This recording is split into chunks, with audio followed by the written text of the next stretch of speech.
Bien, pues empezamos si queréis.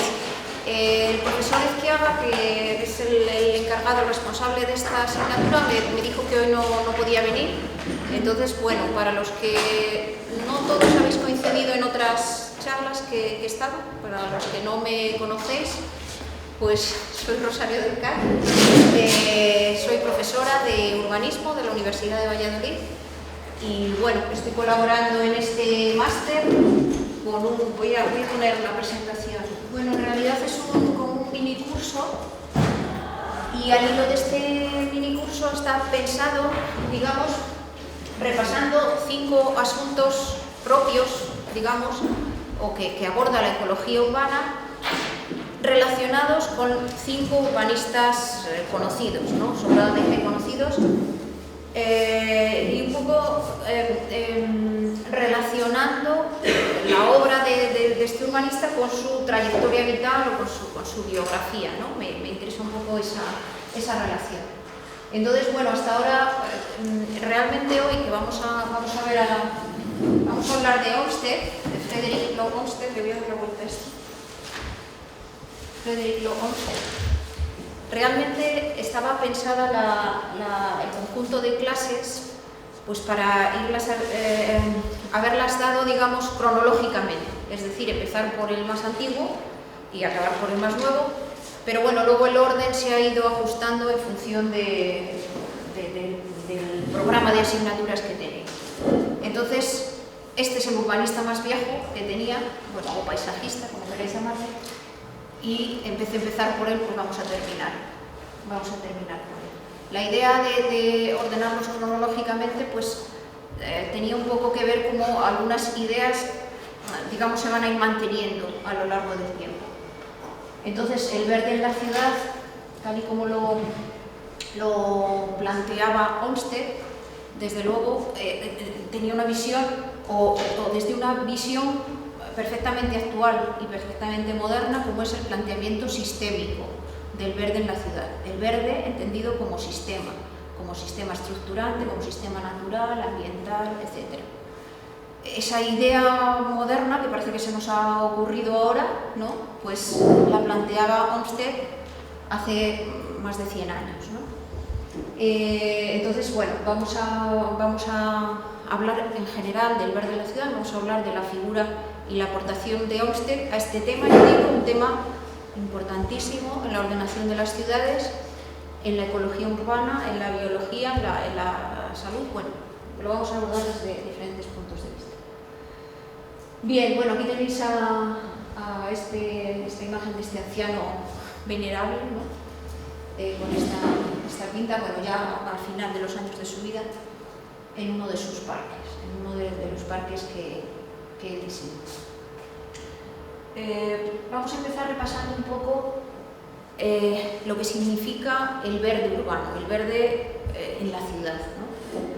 Y vamos a ver pues, un poco el origen de este concepto, del concepto de verde urbano, su evolución un poco muy brevemente, porque bueno, se trata un poco de repasarlo, y su significado actual, el significado que tiene cuando se plantea como tal y el significado actual del verde.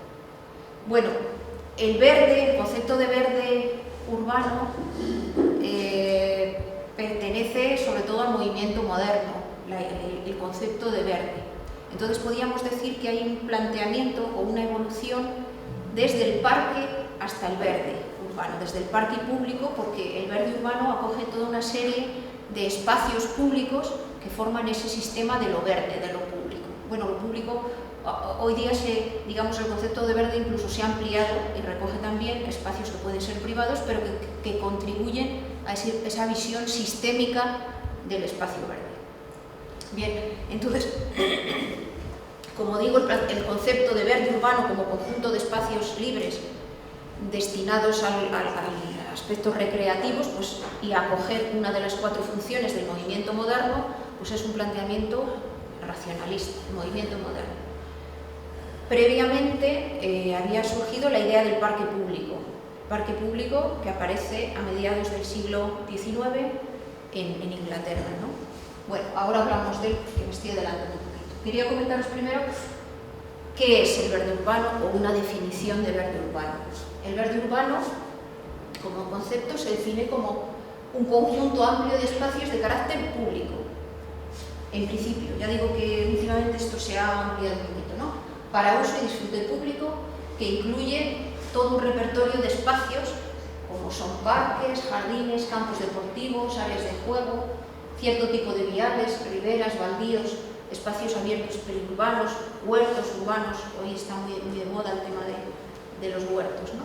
Bueno, eso es una definición de verde urbano, ya digo que es un concepto del movimiento moderno. Bien, antes de llegar a este concepto del verde urbano, digamos, el punto de origen es el parque público. El parque público, el parque como dotación pública, se relaciona de hecho con el nacimiento de la disciplina urbanística. Es decir, el urbanismo como disciplina surge un poco como reacción a los problemas de la ciudad industrial, ¿no? A los problemas de hacinamiento, de insalubridad, problemas diversos de la ciudad industrial del 19. Entonces, una reacción es introducir en la ciudad espacios públicos, espacios verdes para sanearla, para higienizarla. Está relacionado con el concepto de higienismo, que es un concepto también decimonónico, ¿no? Entonces se relaciona con esas innovaciones introducidas por la urbanística moderna, una de cuyas primeras reivindicaciones, como os digo, es la dotación de parques públicos en las ciudades, porque la idea del parque siempre ha estado presente en la ciudad, pero como un espacio privado, como un espacio para el uso y disfrute, pues, de la aristocracia, del clero, un disfrute privado, ¿no? O sea, pues el hortus conclusus, el parque renacentista, los parques, el jardín musulmán, etc. Todos estos espacios son espacios para uso y disfrute privado, ¿no? La idea del parque como espacio abierto a todos, como espacio democrático, como espacio que permite un uso igualitario de la ciudad, es un concepto decimonónico, como digo, y relacionado con el nacimiento de la urbanística. Los primeros parques públicos surgen en Inglaterra a mediados del siglo XIX. En torno a 1840 se va a plantear el primer parque público. Los poderes públicos londinenses y de otras ciudades inglesas van a considerar los parques públicos como una medida de mejora de la higiene de las ciudades, una mejora que hoy llamaríamos ambiental, ¿no? Digamos que es un poco la traslación de los conceptos higienistas hoy día, pues los llamaríamos ambientales, ¿no? Relacionados con la salud, con la mejora de la calidad del aire, medio ambiente, etc. Bien, para mejorar las condiciones de vida en la ciudad.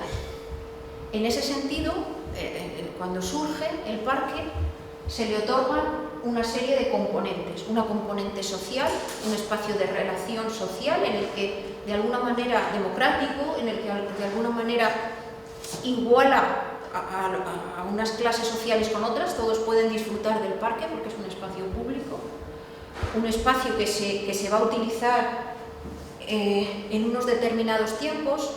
Hay quien ha comparado el parque público con las catedrales medievales, en el sentido de que va a ser el espacio sagrado, por decir de alguna manera, de la ciudad decimonónica. Un espacio que además tiene como los mismos ritmos de uso, los domingos, en tiempo de ocio, de descanso, como alternativa al trabajo, ¿no? Como un espacio de transgresión, podríamos decir, del trabajo en contraposición al esparcimiento. Entonces, ya digo, va a tener una componente social, democrática, en el sentido de igualar, moral en el sentido de que es un espacio puro, podríamos decir, didáctica. Son característicos del 19 los jardines botánicos. Como sabéis, el jardín botánico es un espacio verde que tiene, aparte de una componente científica, realmente pues una componente didáctica, enseñar las diversas especies de los diferentes sitios, sus ritmos de crecimiento, cómo se reproducen, etc., ¿no? Higienista, en el sentido de mejorar la calidad del medio ambiente, del ambiente urbano, y por supuesto estética, una componente estética derivada del paisajismo, del jardín paisajista inglés del siglo anterior, ¿no? Del siglo XVIII, y como un elemento de embellecimiento de la ciudad también. Bien, entre las últimas décadas del siglo XIX y las primeras del siglo XX, podríamos decir hasta los años 50, 60, digamos que se van a ir definiendo la mayoría de los elementos que van a componer lo que hoy entendemos como sistema de verde, el verde público. Van a ir apareciendo determinados elementos, determinadas piezas que aún hoy se siguen considerando como elementos que deben formar parte de ese sistema. Por ejemplo, los parques y bulevares parisinos, que son más o menos contemporáneos del parque, también públicos, claro, ya digo, aparecen los primeros parques públicos en Inglaterra, concretamente sí que veíamos en otra imagen de Liverpool, el que se considera el primer parque público, que ya existía, pero que se abre al público, no es que se construya para el público, sino que se abre al público, que su acceso se abre al público.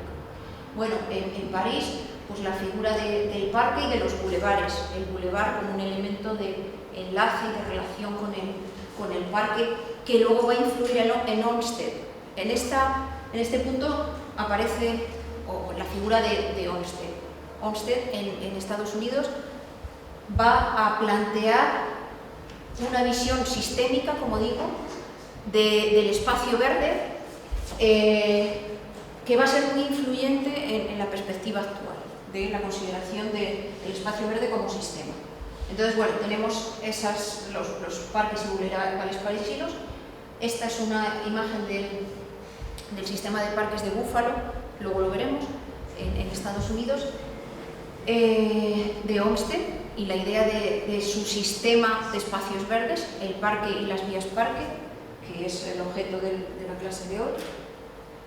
Vamos a tener también la incorporación de otro elemento que va a tener una importancia radical en la cultura anglosajona y menos en otras latitudes, digamos, aunque hoy día se vuelve a recurrir a esta vieja idea, no con el mismo planteamiento que hacía Howard, pero sí con ciertas similitudes, que es el green belt o el cinturón verde característico de la ciudad jardín. Es decir, es cierto que Howard planteaba, bueno, ya sabéis que Howard plantea la ciudad jardín como alternativa a la ciudad industrial, digamos, como una alternativa que va a ofrecer las ventajas del campo y las ventajas de la ciudad, y que las va a unir. Esa es su idea o su planteamiento un poco ingenuo, un poco naif, que podríamos decir, pero que va a tener gran trascendencia en la historia del urbanismo, ¿no? El planteamiento de Howard. Bueno, pues uno de los elementos importantes que plantea Howard en su ciudad jardín es el cinturón verde. El cinturón verde, que lo va a plantear, como sabéis, como una franja productiva, una franja que va a separar unos desarrollos urbanos de otros, es decir, el crecimiento urbano de las comunidades de Howard está limitado, como sabéis, a los 32.000 habitantes. Una vez que se llena esos 32.000 habitantes, pues se construye otra ciudad, separada una ciudad o un asentamiento de otro por un cinturón verde, ¿no? Pero ese cinturón verde no es algo estético, no es algo estético o estructurante de la ciudad, tiene una componente funcional, un espacio de uso agrícola, un espacio de uso productivo, que además sirve para evitar una conurbación extendida hasta el infinito del crecimiento urbano, ¿no? Bueno, pues esa idea del anillo verde, que en Inglaterra sigue teniendo mucha importancia, digo, hoy se reivindica no con la anchura de la franja del cinturón verde de Howard, pero se reivindica como uno de los elementos de ese planteamiento sistémico del verde, ¿no? El crear anillos verdes. La ciudad de Vitoria tiene anillo verde, otras muchas ciudades intentan componer un anillo verde. No igual, pero digamos el origen está aquí, ¿no? Bueno, tenemos otro tipo de elementos del sistema de espacios verdes que también aparecen en estas primeras décadas del siglo XX, como es la idea de las cuñas verdes. las cuñas verdes se relacionan o se plantean por primera vez en los manuales, lo que se llama la manualística alemana de las primeras décadas del siglo XX. Aquí tenemos dos esquemas muy simplificados de Eberstadt y de Martin. La idea de la cuña verde como un elemento para introducir el campo en la ciudad, es decir, para llevar el verde urbano hasta el corazón de las ciudades, ¿no? Entonces esas cuñas verdes coincidirían con elementos importantes del paisaje, ¿no? Pues un río, una ladera, elementos con una gran potencia, se preservarían de la urbanización para introducir el verde en la ciudad. Esa es un poquito, de forma simplificada, la idea de las cuñas verdes. Otro elemento que digo que se va a utilizar hoy día en ese sistema de parques. Bueno, seguimos avanzando un poco, ¿no? En la idea, como os digo, pasamos del parque al verde urbano, al concepto de verde urbano. En ese avance, pues tenemos los planteamientos del suburbio jardín, no de la ciudad jardín de Howard, porque la ciudad jardín de Howard es un planteamiento teórico que no llega a desarrollarse como tal, aunque hay dos ciudades jardín, digamos, construidas, pero es un planteamiento teórico. Pero lo que sí que va a tener mucho éxito en la idea de Howard, de ciudad jardín, es el suburbio jardín. No la ciudad jardín, pero sí el suburbio jardín. El suburbio jardín, es decir, los desarrollos residenciales de baja densidad con mucha vegetación, o sea, en espacios con mucho verde, con urbanizaciones blancas, etc. Entonces tenemos aquí algunos ejemplos, como el ejemplo de la ciudad jardín americana, uno de los primeros ejemplos, que es Radford. Y luego tenemos otra ciudad jardín que es el planteamiento de algunas Siedlungen alemanas. Esta es la de Bridge, con la herradura esta, y esa idea de la baja densidad, aunque no tan baja como en el suburbio jardín americano, como veis, pero esa ciudad o ese espacio construido como en el verde, ¿no? Esa relación importante con lo verde, con lo natural. Bien, tenemos las propuestas del movimiento moderno, que es definitivamente el que introduce el concepto de verde urbano. De verde urbano como ese espacio que acoge la cuarta función del movimiento moderno, la función del ocio, del esparcimiento, ¿no? Las otras, ya sabéis, pues son la residencia, el trabajo y la movilidad. Esas son las cuatro funciones del movimiento moderno. Bueno, pues el verde va a ser aquel espacio que acoge la función del esparcimiento, del tiempo libre. Entonces, digamos que hay un salto cualitativo, un salto de escala. El verde va a ser una especie de tapiz, ya no es que pongamos parques o espacios verdes, sino que la edificación se inserta entre el verde, ¿no? De hecho, Le Corbusier planteaba los edificios elevados sobre pilotis precisamente para conseguir esa continuidad del verde, y además, digamos que el espacio que se le sustrae al suelo, el verde que se le sustrae, pues además se pone en la cubierta verde, ¿no? Que es uno de los 5 puntos de su arquitectura moderna, ¿no? La cubierta verde. Entonces, el verde como una especie de tapiz abstracto, absolutamente continuo, para encima del cual se insertan los edificios. Y un paso más, los planteamientos de la planificación del paisaje, o sea, ya no la ciudad en el verde, sino mucho más allá, a planificar todo el paisaje, el urbano, el periurbano, todo como un conjunto, el paisajismo, como son estas propuestas de las New Towns inglesas, como Milton Keynes, esta que tenemos aquí. Entonces, es un salto más de escala. Bien. Evolución, significado del verde en la actualidad. Hemos visto que en su origen tenía ese, y sigue manteniendo ese origen. Se distingue ahora entre verde urbano y verde periurbano. En el verde urbano las funciones pues, serían sobre todo recreativa, cultural, estética y ecológica. Aparece o se valora más hoy que en el 19 la función ecológica del verde. En el verde periurbano es esta la función ecológica la principal, la productiva también, de protección, o sea, el espacio verde como espacio de protección también, y recreativa, bueno, aparte de otras muchas. Pero sobre todo cobra importancia en el momento actual la ecológica, la función ecológica del verde, y vamos a ver algunos rasgos. Función ecológica del verde urbano, de la vegetación, pues tenemos ahí varias cosas. El papel termorregulador de la vegetación, la capacidad de atemperar la temperatura del ambiente, de proporcionar humedad, nos proporciona sombra, evapotranspiración, control del viento y del ruido, la fotosíntesis, o sea, una función fundamental sin la cual no podríamos subsistir en la Tierra, ¿no?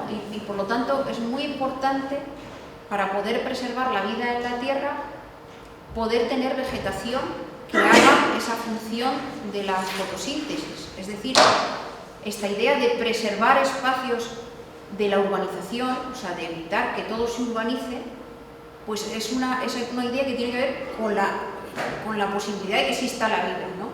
Porque la captación de CO2 que hacen las plantas y la liberación de oxígeno, que va a ser proporcional a la masa foliar de la vegetación, es la que nos va a garantizar la disponibilidad de oxígeno, ¿no? Y de absorción de ese CO2. De hecho, entre las pautas para la mejora ecológica del ambiente está la idea de crear sumideros de CO2. Como sabéis, sumideros de CO2 son los bosques, o sea, son espacios capaces de recoger ese CO2 que constantemente estamos mandándole a la atmósfera y transformarlo en oxígeno. Bueno, captadores de partículas de polvo, microorganismos patógenos presentes en la atmósfera, etc.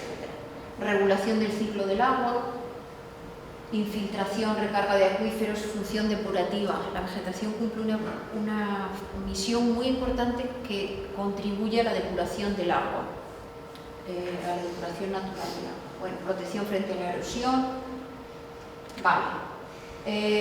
Mejora de la biodiversidad, pues es hábitat, o sea, la vegetación soporta otro tipo de vida, ¿no? Hábitat y alimento para diversas especies animales, etc. O sea, el incremento de la biodiversidad y en ese sentido el incremento de la resiliencia de las ciudades, es decir, de la resistencia de las ciudades frente a las agresiones, ¿no? Bueno, hecho esta introducción sobre lo que significa el verde, cómo pasamos de la idea del parque público a la idea del verde urbano, a la idea del verde como sistema, en la cual Olmsted va a jugar un papel muy importante, y por eso lo de dedicarle la exposición a su figura, pues vamos a hablar un poco de la biografía de Olmsted y de cómo él, de lo que va a plantear y de cómo va a llegar a ser, digamos, el primer paisajista, podríamos decir, moderno, ¿no? Bueno, un largo aprendizaje, una ingente obra. Realmente Olmsted va a tardar muchos años en ser paisajista. Es un tipo fue un tipo muy peculiar, ¿no? Entonces, tocó varias cosas y se dedicó a muchísimas cosas. Era un personaje muy inquieto y realmente hasta los 43 años no va a establecerse como un profesional del paisaje. Hasta los 43 años pues viaja mucho, aprende aquí y de allá, se dedica al periodismo, es granjero, bueno, vamos a ver diferentes cosas, pero digamos que como profesional del paisajismo, o sea, que no se va a dedicar a hacer parques, en realidad como profesional hasta los 43 años. Bueno, solo desde 1865, y sin estar convencido de su capacidad como artística, digamos, él se consideraba más bien un buen gestor, un buen organizador.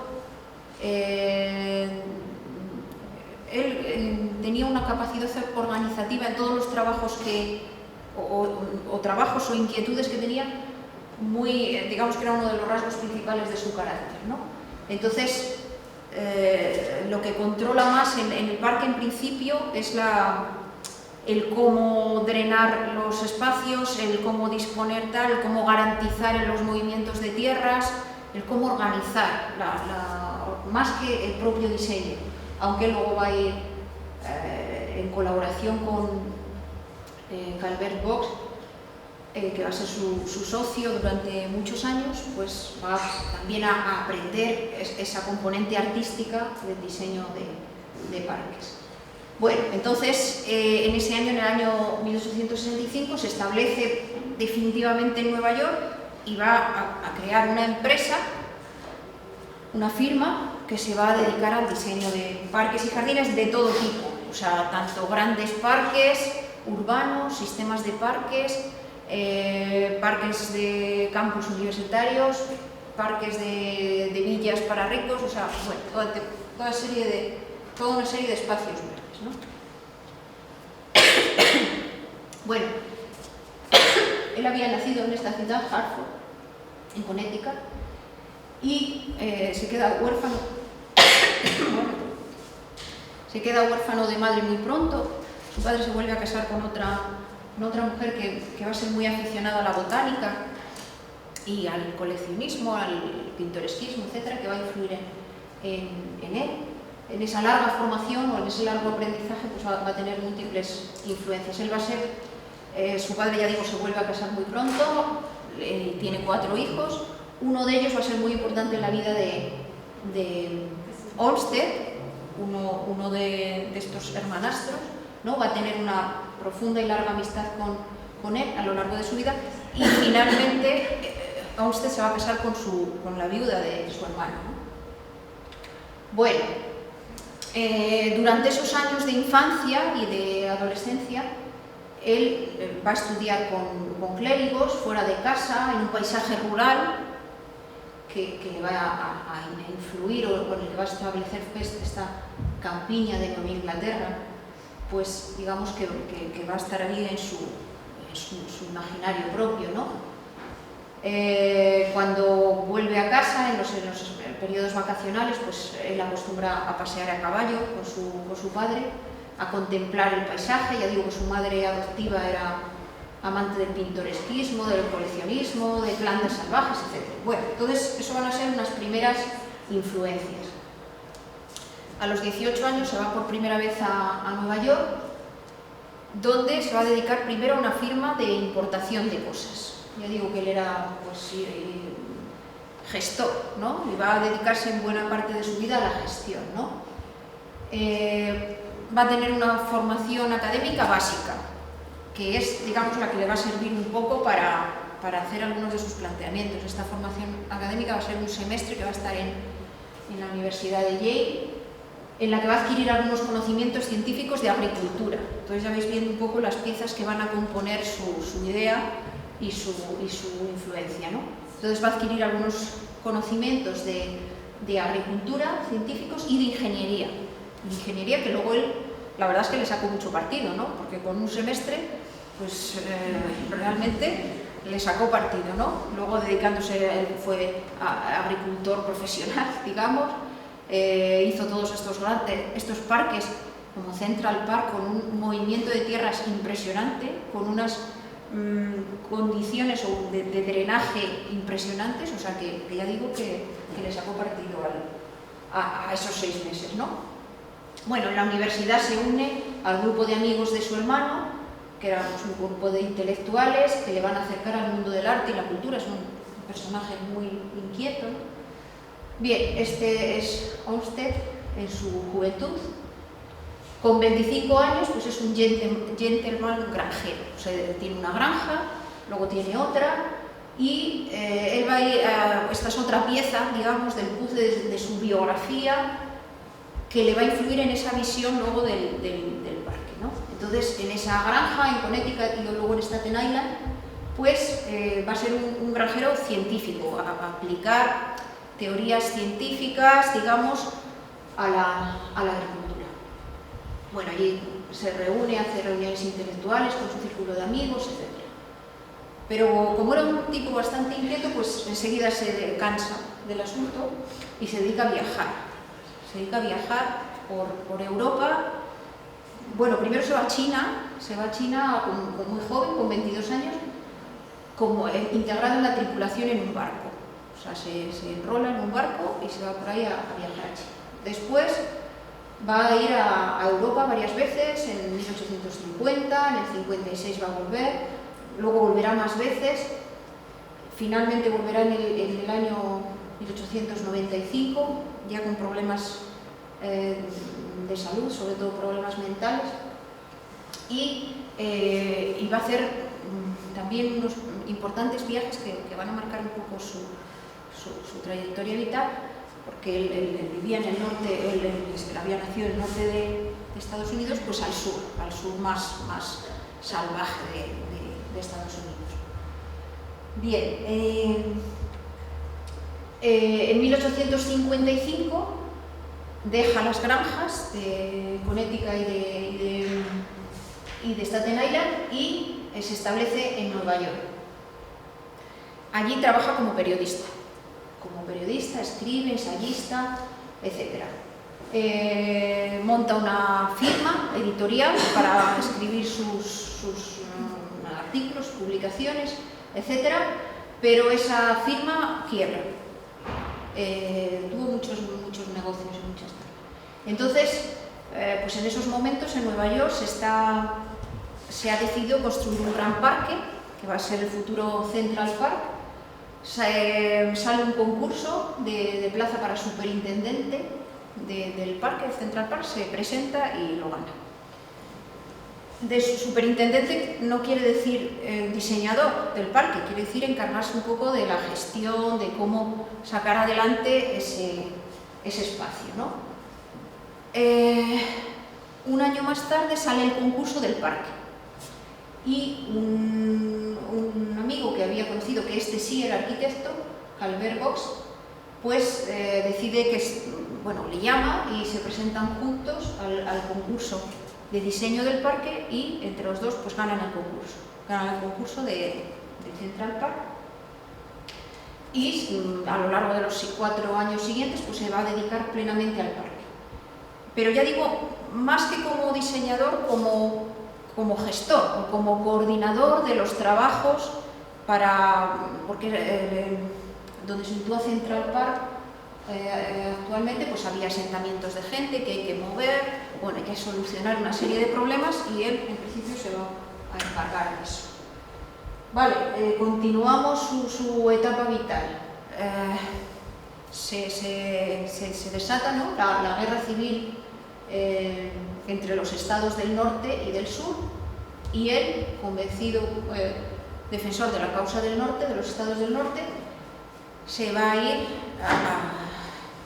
como a la Marina, ¿no? Se va a enrolar, se va a ir a la Marina y va a ser director de la Sanitary Commission, que va a ser como la precursora de la Cruz Roja. O sea, entonces de nuevo ahí, digamos, destaca por sus artes de coordinación o de gestión, se va a encargar de organizar y de gestionar pues, la distribución de medicinas, bueno, determinados problemas de intendencia o asuntos de intendencia. Pero también rompe con esta comisión, era un poco culo de mal asiento, ¿no? Y va a buscar un nuevo trabajo. Este nuevo trabajo, que va a ser otro momento importante en ese aprendizaje, en esa formación, pues se va a California, a gestionar unas minas de oro en California, aquí en Yosemite, que luego se va a hacer un parque natural en el estado de Mariposa, en el condado de Mariposa. Bueno, ahí se va a sentir impresionado por el paisaje sublime, ¿no?, de esa zona, pues con grandes arboledas, enormes secuoyas, saltos de agua, acantilados, o sea, toda una combinación de elementos escénicos que van de lo pastoral a lo pintoresco y a lo sublime. Realmente le va a impresionar y se va a promover la protección de ese espacio, de lo que luego va a ser Yosemite Park, de la protección de ese espacio, de la protección de algunos elementos y de la gestión, y va a proponer un plan que no se va a aprobar finalmente, pero no se va a aprobar el plan que él lleva a cabo, pero que luego va a tener influencia incluso en la legislación sobre protección de espacios naturales en Estados Unidos. Bueno, ahí está en una foto en el Parque Nacional de Yosemite, el Homestead Essex. Bueno, aquí se cuenta un poco no me voy a detener en ello, la idea de protección de elementos del paisaje, la conservación de los recursos escénicos y científicos, los recursos paisajísticos, escénicos, estéticos del parque, pero también científicos, ¿no? Con esa idea, bueno, va a proponer una serie de caminos, de puntos de observación, de contemplación del paisaje, etc. Bien. También colapsa, desgraciadamente, esta compañía minera y de nuevo tiene que dedicarse a buscar a qué dedicarse. Ya por fin, definitivamente, después de varias tribulaciones, le vuelve a llamar su socio, Calvert Vaux, y definitivamente se va a instalar en Nueva York, y ya es en este momento cuando se va a dedicar exclusivamente a su firma de diseño de parques y de paisajes, ¿no?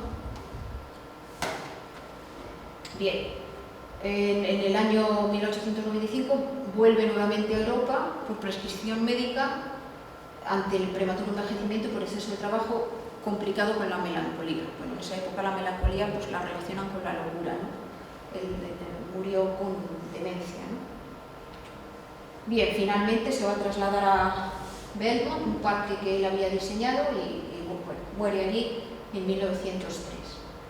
Su firma sigue adelante porque hasta los años 50 en Estados Unidos, porque le van a suceder sus dos hijos, su hijo y su hijastro, porque él, ya digo que se casó con la mujer de su hermanastro, con la viuda de su hermanastro, y entonces pues adopta a los hijos que habían tenido. Entonces su hijastro y su hijo van a continuar con esta firma con bastantes encargos y bastante trascendencia hasta 1950.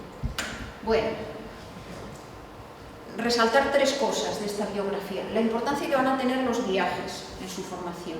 Los viajes, sobre todo los viajes que va a realizar a Europa, en los que ya hemos visto, va a conocer los primeros parques públicos, va a conocer los bulevares parisinos, que van a tener mucha influencia en su planteamiento de los parkway, de las vías parque. Va a conocer pues los paseos característicos de las ciudades europeas, etc. Y eso va a influir en su formación.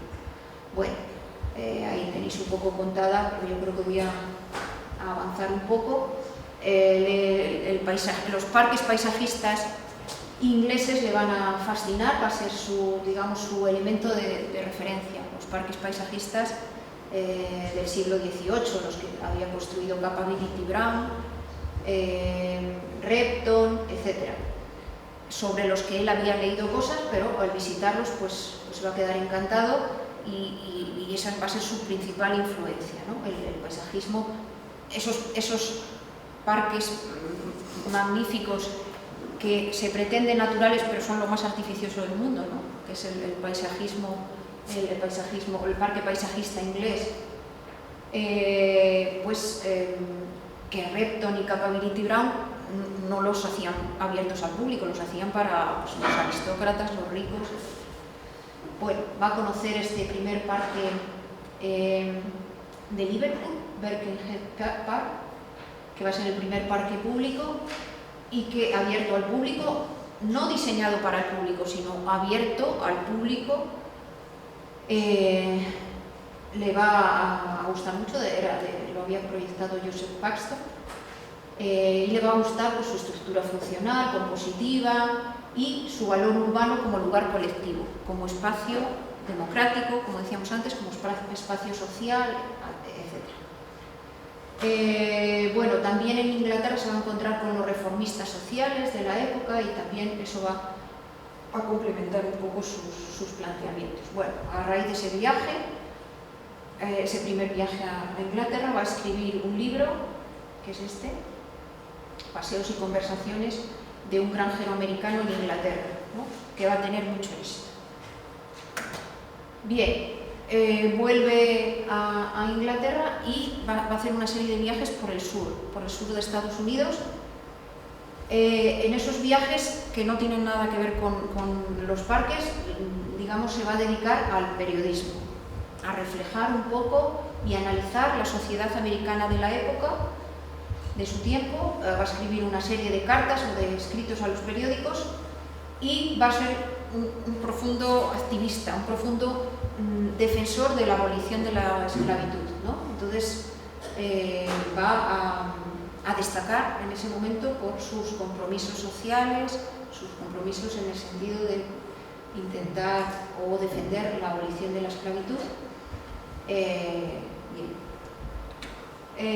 Bueno, después hará otro segundo viaje a Europa, en el que esta vez pues, entabla relación con Alphand, que es el ingeniero que estaba diseñando el Bois de Boulogne y todos estos bosques parisinos o parques parisinos, el parque donde se va a celebrar la exposición internacional, donde se construye la Torre Eiffel, etc. Bien. Vale, o sea, otro de los temas que quería destacar, los viajes, su carácter.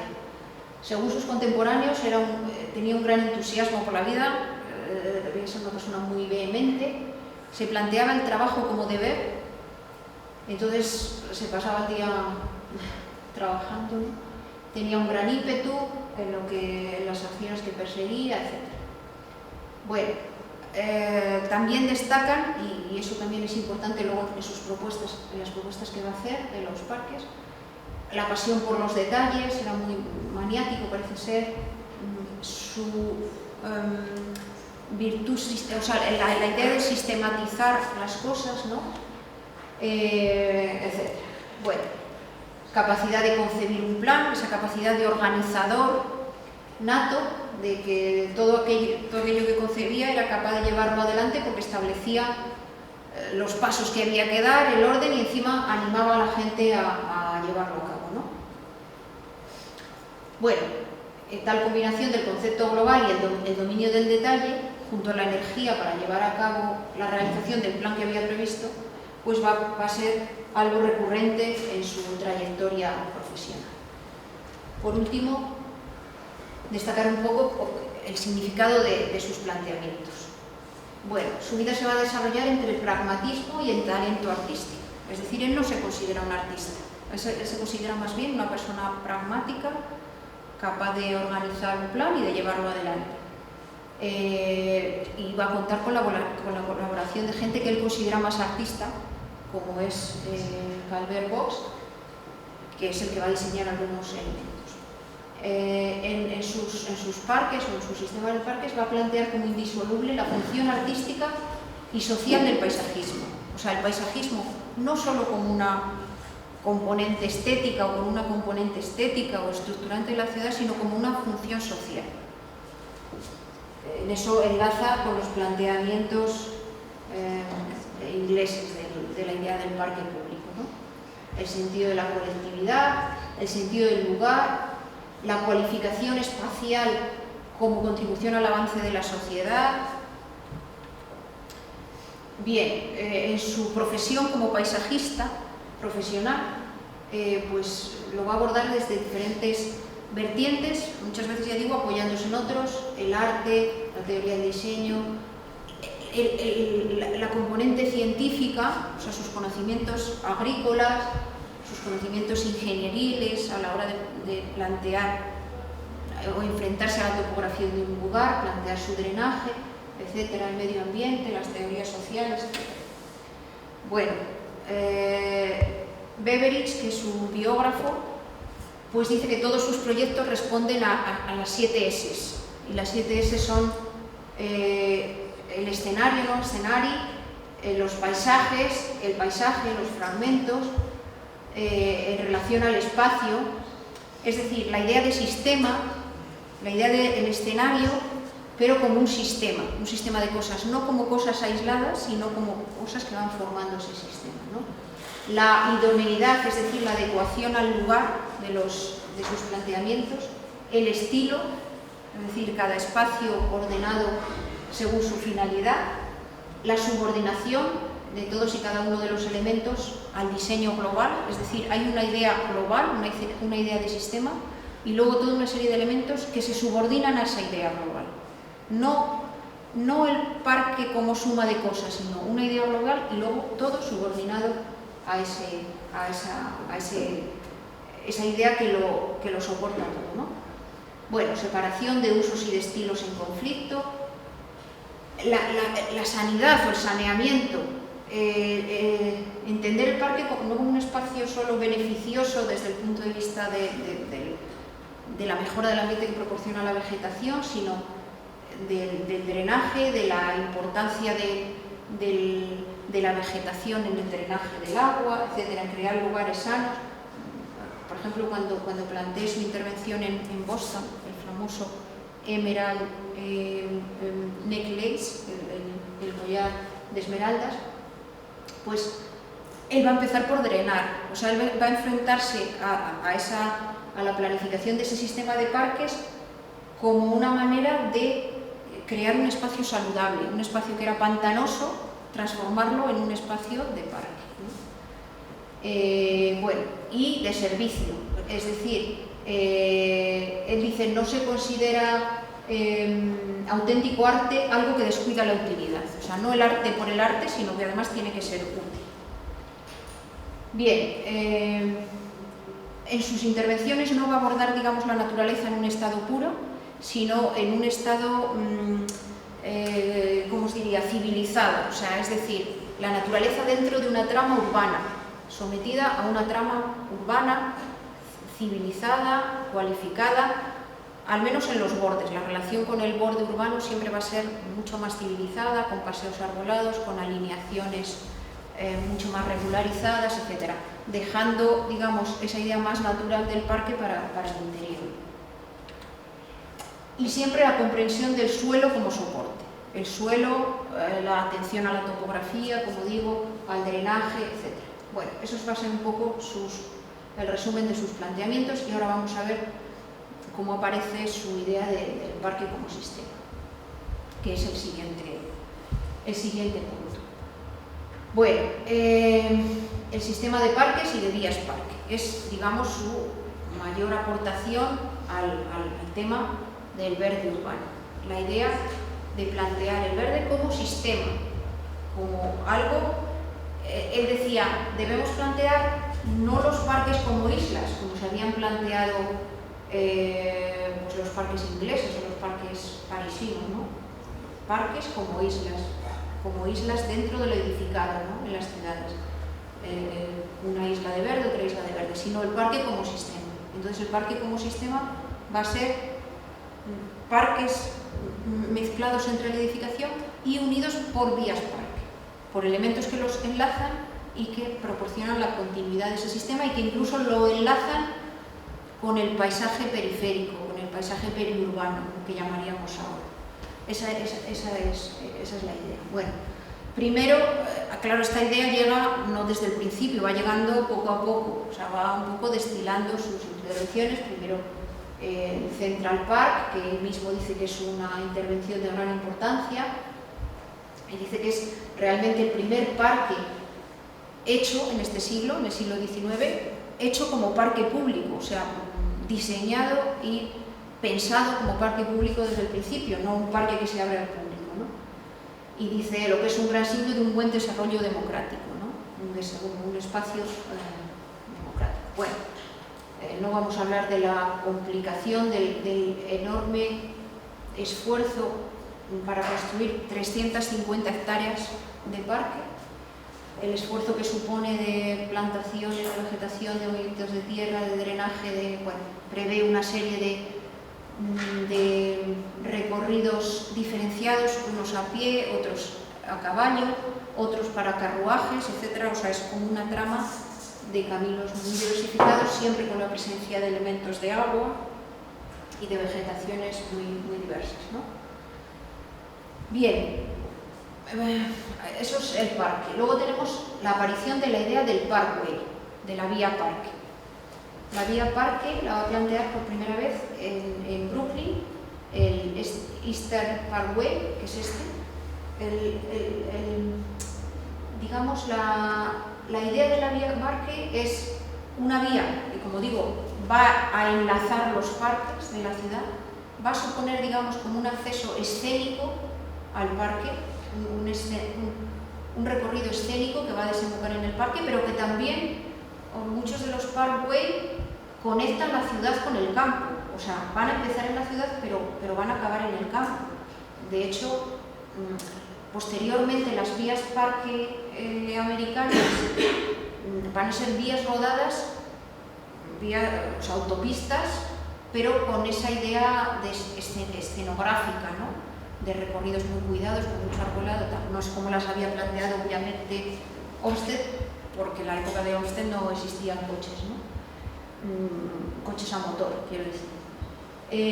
Bueno, entonces la vía parque tiene esa componente de elemento de enlace, de elemento que va a funcionar como pieza que enlaza ese sistema y que le da continuidad, como elemento escenográfico de ingreso al parque, como un elemento de esparcimiento. Entonces, bueno, va a ser aquí tenéis la sección de una de estas vías, un espacio profusamente arbolado, pero con un arbolado muy militarizado, podríamos decir, plantado en alineaciones, en varias alineaciones paralelas, que enlaza, por supuesto, con lo que él había visto los paseos decimonónicos en las ciudades europeas, con la idea del bulevar, pero no es exactamente un bulevar. Precisamente lo que hace Olmsted es eliminar esa componente comercial que tenía el bulevar, ¿no? Entonces va a ser un espacio como mucho más natural, en el que va a haber vías para peatones, vías para carruajes, etc. Y va a tener también un papel estructurante en el crecimiento de la ciudad, en el crecimiento de la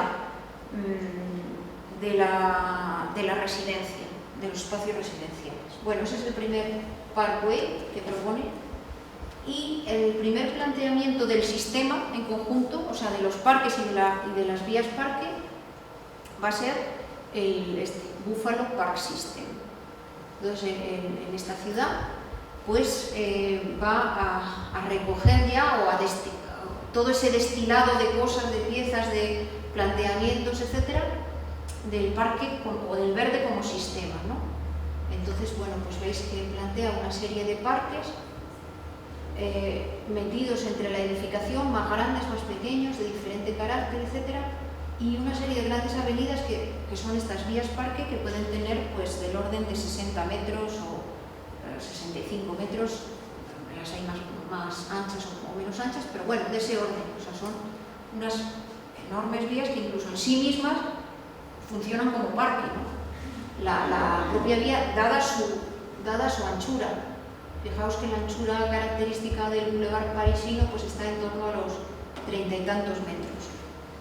Es el doble, es una vía con muchísimo más potencia. Bueno, también va a hacer y va a basarse en esta misma idea del sistema de verde. Va a ordenar o va a diseñar algunas comunidades residenciales de tipo ciudad-jardín, como esta, Riverside. Bueno, pues con sus manzanas de baja densidad, de viviendas de baja densidad, y su idea de el verde como sistema, o sea, el verde como elemento que va a ir relacionando unas partes y otras de la ciudad. Bueno, su obra más conocida es esta, Emerald Neck Place, que es el sistema de parques y vías parque que va a realizar en Boston. ya digo que es lo más conocido. Realmente, digamos, no es un planteamiento que esté acabado desde el principio, el Emerald Necklace. Se va a ir haciendo a lo largo de los años. O sea, Olmsted ya ha adquirido un gran prestigio como paisajista y le van a ir llamando en determinados momentos para ir realizando determinadas piezas de ese collar esmeralda, ¿no? La primera actuación, porque ya en Boston había llegado esta idea del sistema, del Park System de Buffalo y de otros que le precedieron, y pensaban hacer algo parecido, pero fueron llamando a Olmsted para ir haciendo las piezas en diferentes momentos. Entonces la primera intervención que hace es más una intervención de saneamiento que propiamente paisajista, ¿no? Que es la zona esta, que era una zona pantanosa, el Fens, una zona pantanosa, y lo primero que va a hacer es drenarla. O sea, su intervención realmente no va a ser hacer un parque con un paisajismo y con una vegetación muy bonito, sino sanearla, drenarla, canalizar el agua, etc. Bueno, luego va a ir haciendo otras piezas y otras actuaciones hasta componer todo ese anillo con sus parques y sus vías parque, ¿no? Pero esta, digamos, la obra más conocida es alguno de los planteamientos en el momento de construcción y en su estado posterior, ¿no? Cuando ya el parque se ha ido conformando. Bueno, aquí vemos un poco ese anillo esmeralda, ese collar esmeralda de piezas que componen el sistema. O sea, es realmente donde se plasma la idea del sistema de parques. Bueno, vamos a ver ahora otro par de cosas más que tenía en relación al verde, es decir, esa influencia de Olmsted de la idea del sistema, un poco en que se plasma, o digamos los avances sobre el verde. Bueno, en primer lugar, el papel del verde urbano en el planeamiento actual, cómo se va llevando. Bien, además de todas estas piezas que habían ido apareciendo, de las que hemos hablado, el anillo verde, las cuñas verdes, los bulevares, el parkway, el parking entre la edificación, etc., pues en los años 60, los años 70, en los que empieza a aparecer la idea, se afianza la idea de los estándares urbanísticos. La idea de cuantificarlo todo, ¿no? La idea de cuantificar para garantizar determinadas cosas, ¿no? Entonces, pues se cuantifica cuánto debe ser el verde mínimo para que una ciudad sea saludable, ¿no? En los años 50, 60, por ahí, ¿no? Pues los 5 metros, que eso parece que está establecido en la cultura urbana, ¿no?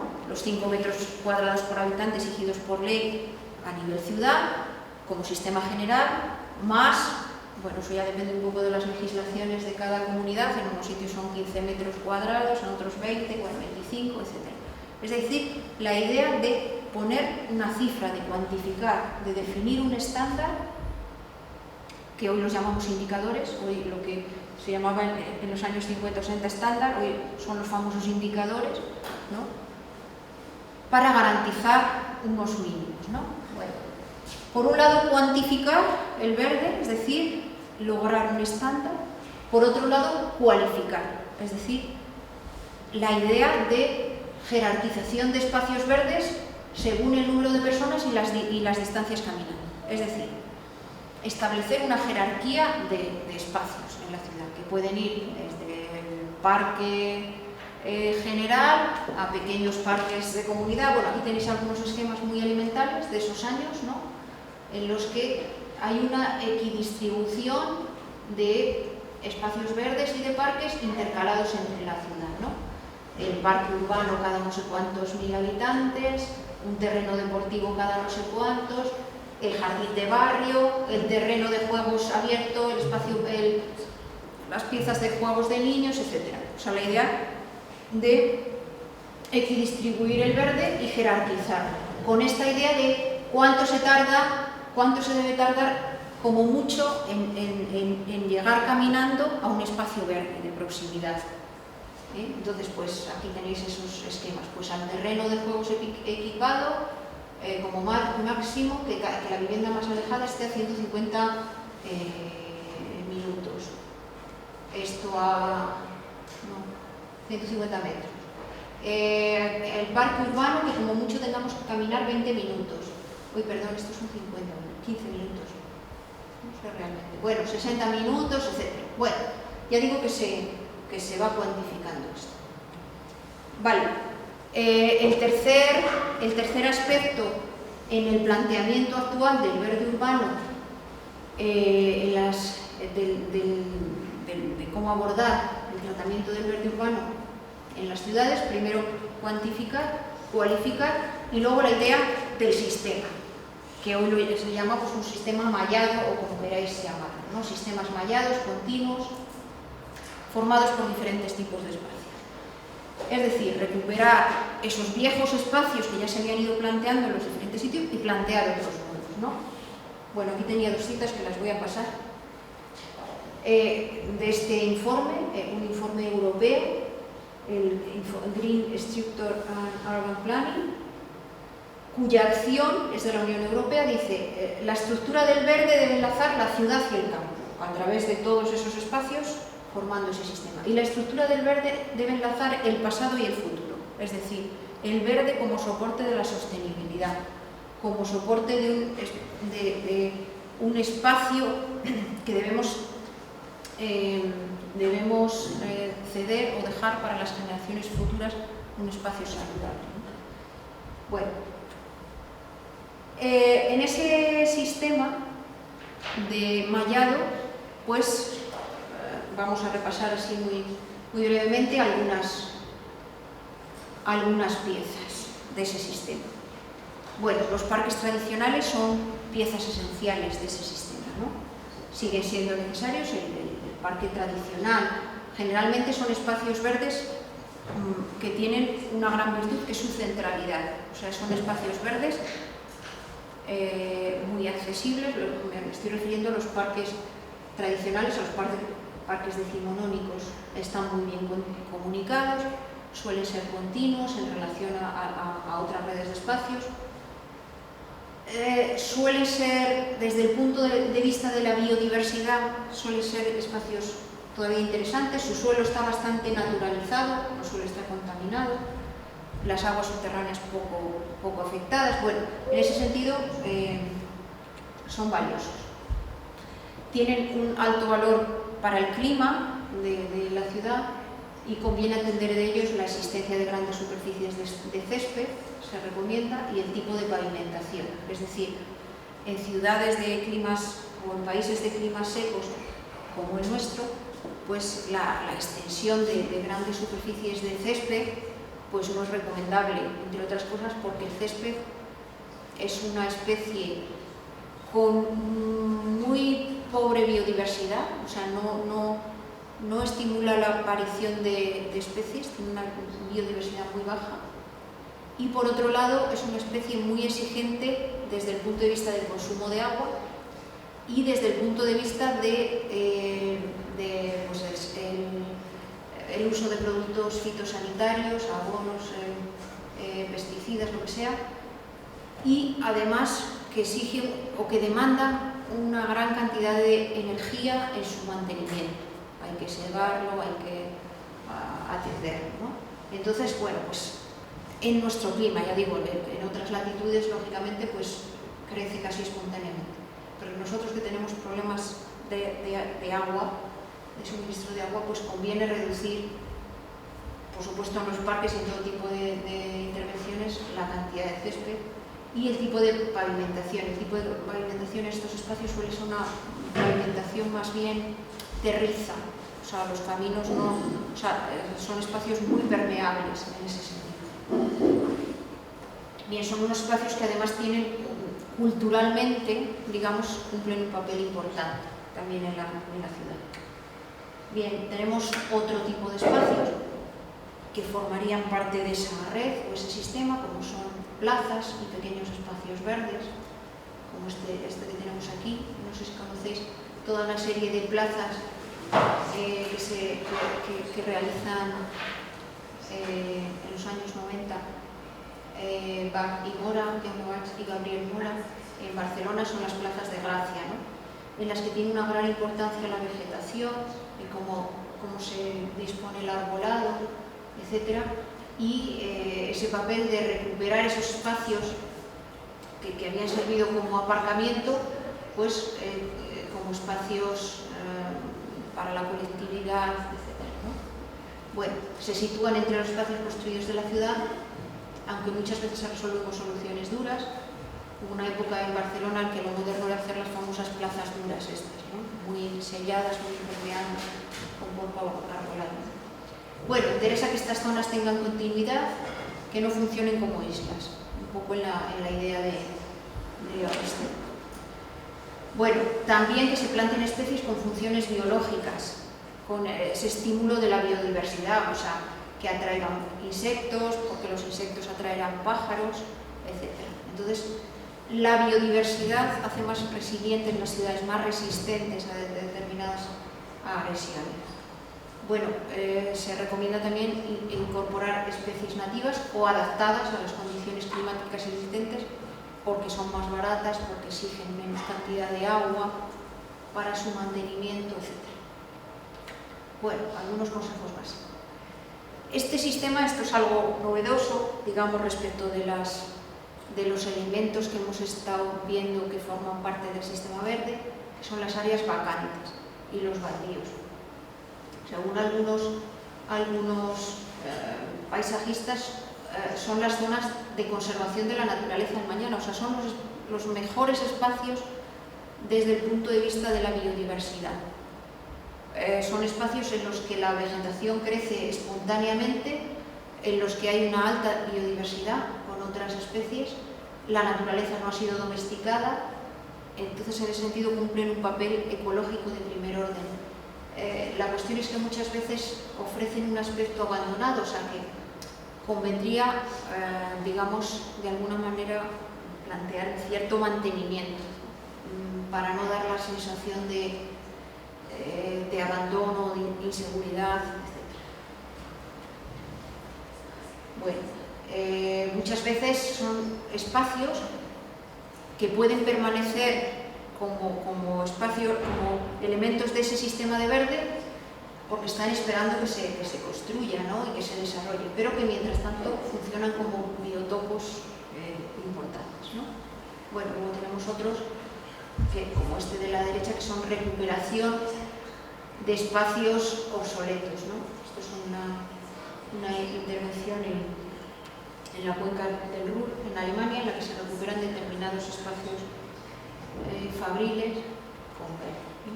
Bueno, es preciso un cierto mantenimiento para evitar problemas higiénicos, pero son perfectamente compatibles y útiles en la ciudad.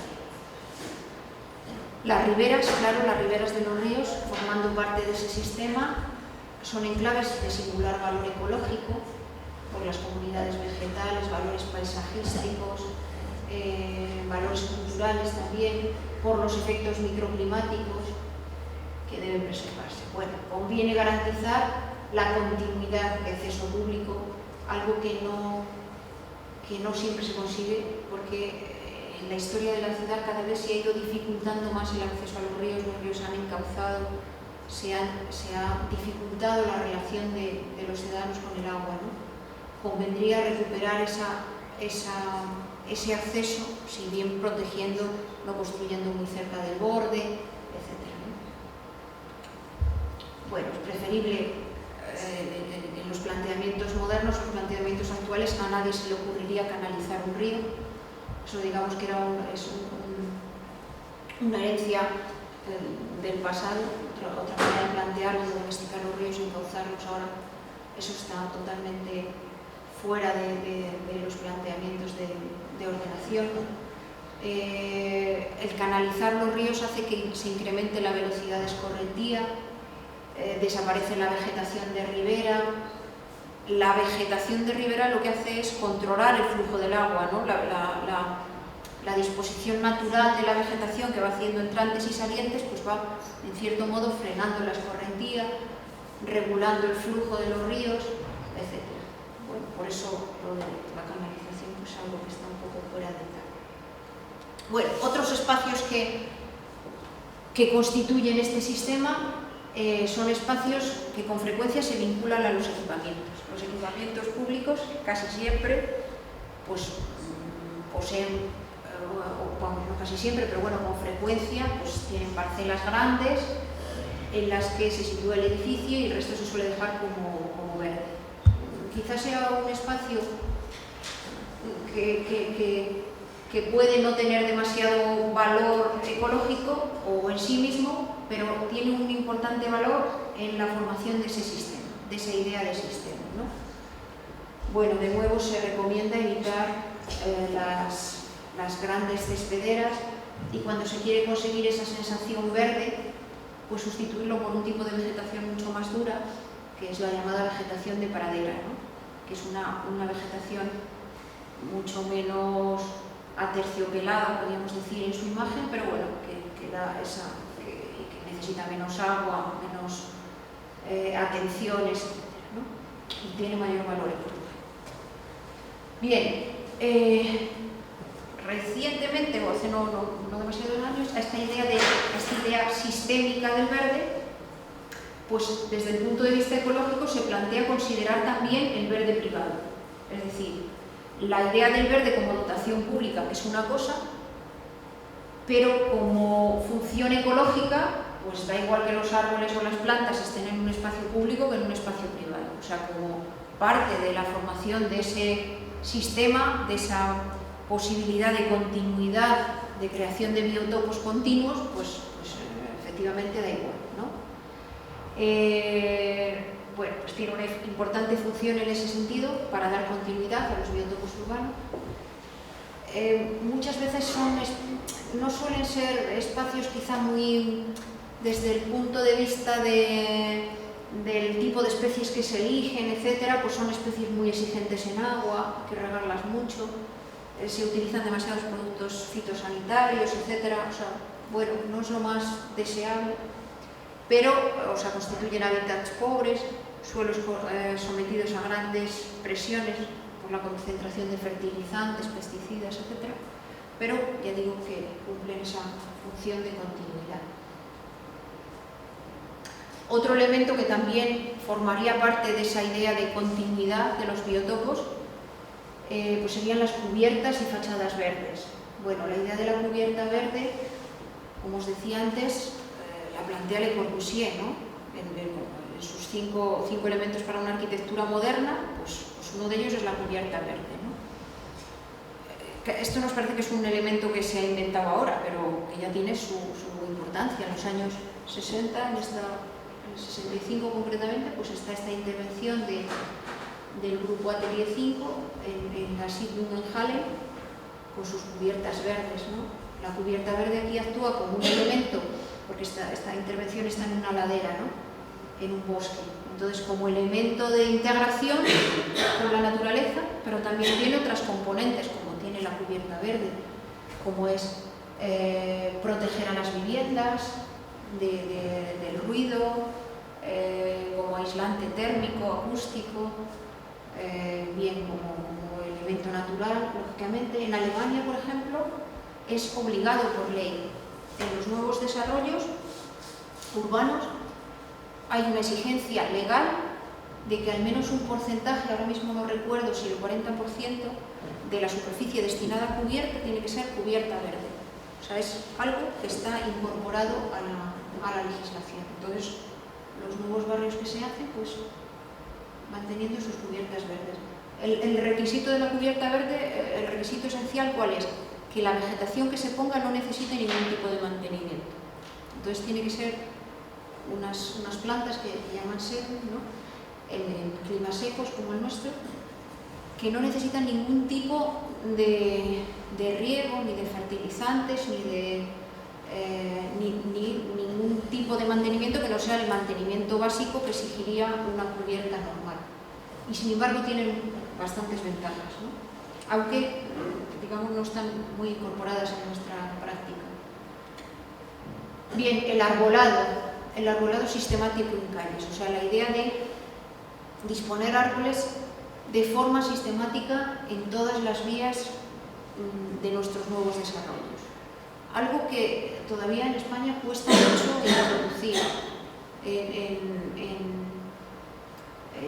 mi asignatura, que es de planeamiento parcial, que bueno, tienen que diseñar un barrio, mis alumnos, etc., les cuesta muchísimo poner árboles, o sea, pensar en la idea de arbolar las calles, aun cuando los árboles cumplen una buena cantidad de funciones muy importantes en el ámbito urbano. Además de la puramente compositiva o estética, es decir, además del puro recurso compositivo, pues ese papel termorregulador que decíamos nos proporciona sombra, hacen que el espacio para los peatones, muchas veces el espacio para los peatones es un espacio muy maltratado. Así como los coches siempre tienen garantizado y bien garantizado su espacio, el espacio para los peatones muchas veces es más descuidado, ¿no? Entonces, para el peatón también es importante que ese espacio sea cualificado. Una manera de cualificarlo bien barata y con muy buenos resultados, poner árboles, ¿no? Bueno, otras piezas que pueden incorporarse a este sistema, pues terraplenes, medianas, isletas, que tienen un valor puramente de enlace de esos biotopos que decíamos, lo de enlace de ese sistema, quizá no más. Los parkings públicos, muchas veces el diseño del parking público es una explanada de hormigón de una gran dureza, sin embargo puede también plantearse como una parte del sistema, ¿no? Con pavimentos permeables o semipermeables, con arbolado, etcétera, con algún ejemplo que tenemos aquí. O sea que podemos ir incorporando a ese sistema todo tipo de piezas que se nos ocurran, ¿no? En los polígonos industriales o en las zonas de oficinas, salvo que sean muy, como algunos parques tecnológicos en los que sí que se incorpora, pues suelen ser elementos urbanos en los que no se tiene en cuenta la vegetación o la incorporación de elementos blandos en la urbanización, porque no se trata solo, como vamos a ver en la última parte de la exposición, de incorporar vegetación, sino también de incorporar sistemas blandos de urbanización, ¿no? En otras culturas, no tanto en la nuestra, pues hay otro tipo de piezas que pueden formar parte de ese sistema, como son los cementerios parque. Desde luego la cultura anglosajona está perfectamente incorporado. En la cultura mediterránea no, el cementerio es otra cosa y tiene otra componente. Y por supuesto el enlace con las zonas periurbanas. Esta idea que ya planteaba Olmsted de la vía parque, las vías parque de Olmsted tenían kilómetros, o sea, algunas extendían 6 kilómetros de salida de la ciudad, etc. Bueno, pues siempre intentar enlazar con el periurbano como en esta intervención que tenemos aquí. La idea de crear sistemas enlazando todas estas piezas, como en este caso, que es en la ciudad de Vitoria, que es una de las pocas ciudades que tiene su anillo verde no con ese carácter productivo que veíamos en la ciudad de Howard, pero bueno, su anillo verde en cualquier caso, ¿no? Con sus recorridos en bici, sus recorridos peatonales. Bueno, Vitoria es la ciudad española con mayor proporción de verde y de espacios peatonales, ciclistas, etcétera, en relación a ese verde. Entonces, bueno, pues veis esa idea de crear sistemas, no parques como islas, sino sistemas de parques como ciudad costa. Bueno, por último, vamos a hablar brevemente del tema de la renaturalización o la naturación urbana.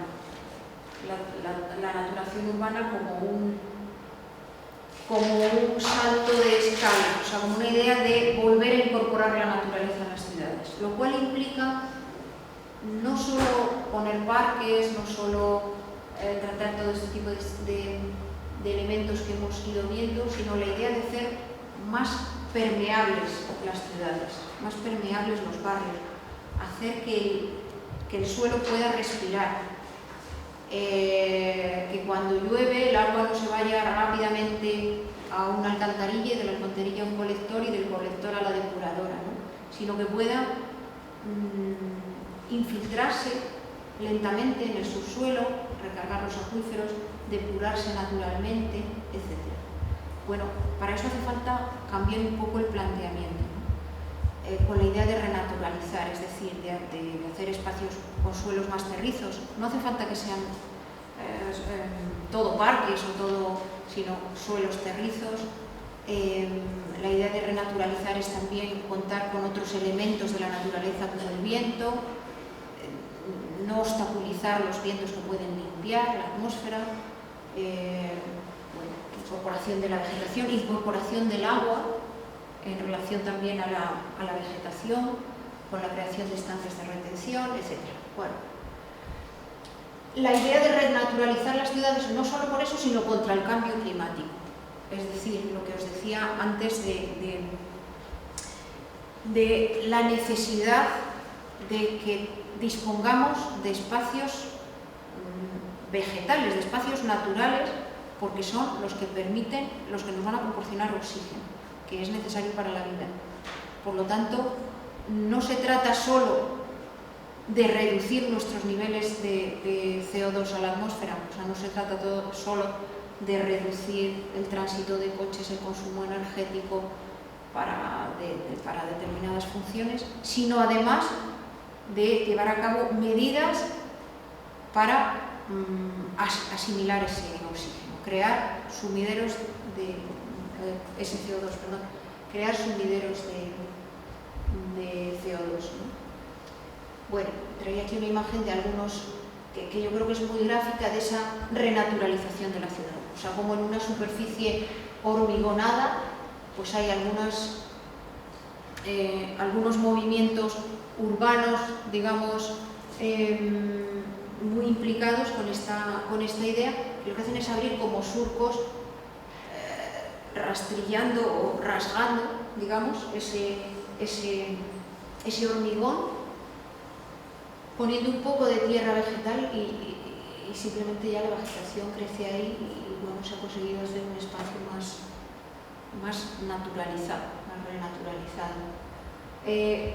La idea de la renaturalización también es contar con las posibilidades de la vegetación para absorber el CO2. Sabéis que hay especies y hay estudios hechos sobre las capacidades de absorción de determinadas especies, ¿no? Y unas tienen más capacidad de absorción que otras de CO2. Bueno, pues conviene conocerlas. Aquí tenemos las 4 especies, no me he salido juntas, de árboles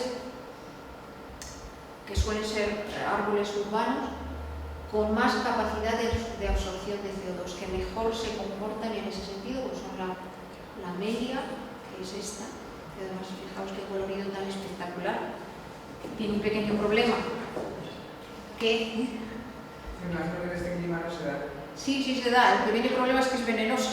Vamos, que las flores y los frutos pues son tóxicos. Con lo cual, pues a lo mejor plantarlo en determinados parques o sitios, pero bueno, también las, ¿cómo se llaman? Estas plantas que tenemos en las medianas, ¿cómo se llaman? Ahora se me ha olvidado. Bueno, se me ha olvidado.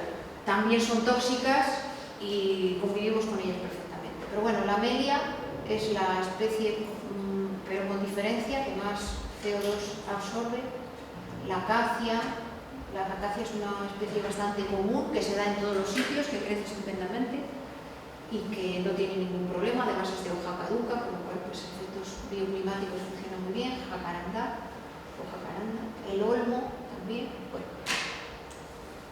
Significa renaturalizar, buscar cualquier tipo de resquicio o de espacio donde poner verde, como estos mini jardines en Tokio. Claro, Tokio es una ciudad muy densa, con muy poco espacio para verde, y la gente digamos que siente esa necesidad y lo pone en cualquier sitio. Pues este es un parque provisional en un solar que está ahí vacío, pues en esta especie de macetas o de sacos pues se llevan las plantas, están durante un tiempo y cuando se va a edificar pues se retiran y se llevan a otro sitio. Ah, no, esta no es Tokio, es esta, ¿no? Pero bueno, esta no recuerdo, no, pero es un poco la misma idea. O sea, en esta calle de Tokio, estas macetas las pone la gente, o sea, los propios vecinos, y las ponen en la calle porque necesitan verde, ¿no? Entonces, la imagen de Tokio se refiere, es la imagen de arriba, efectivamente. Lo de abajo, pues ahora mismo no recuerdo dónde es. Pero es que eso de las macetas se pone en las calles de Madrid y acaba, vamos. Ya, supongo que también la cultura o la idiosincrasia de un determinado lugar pues es importante, ¿no? A lo mejor en Tokio nadie se lleva una maceta, pero en Madrid no sé. En España la verdad es que hay cosas que son... La rompen. Las rompen. No, pero hay que confiar, yo creo, hay que confiar un poco en ir cambiando la cultura de la gente, ¿no? ¿No parece? Bueno, entonces, ya digo, pues los propios vecinos crean estos mini jardines o estos espacios en Tokio y en otras ciudades como esta. Supongo que será una ciudad americana, ahora mismo no recuerdo a qué correspondía, ¿no? Entonces, bueno, pues jardines temporales. La idea de combinarlo con el agua, esto es un estanque de retención o podríamos llamar un filtro verde. Un filtro verde es una manzana lo veíamos esta mañana, del barrio de Kreuzberg, en Berlín. Una gran manzana en la que la vegetación cumple ese papel junto con el agua para forzar la depuración de las aguas grises, de las aguas pluviales y de las aguas grises. Bueno, tenemos estas imágenes de un barrio ecológico en Alemania también, Kreuzberg se llama, Hannover. Bueno, con esta idea de renaturalizar y de hacer el espacio permeable, pues ya veis, no todo está sellado, no todo está urbanizado, sino pues estas cunetas que recogen el agua, lo llevan a estanques de retención, etc. El suelo permeable en los aparcamientos, el verde en todos los sitios, ¿no? En los bordecitos, en las medianeras, en las cubiertas, etc. Bueno, pues con esto yo creo que acabamos. No sé si queréis comentar algo, preguntar algo. Bueno, ¿alguna pregunta o consideración o algo? ¿No? Bueno, pues muchas gracias y nos vemos. Gracias.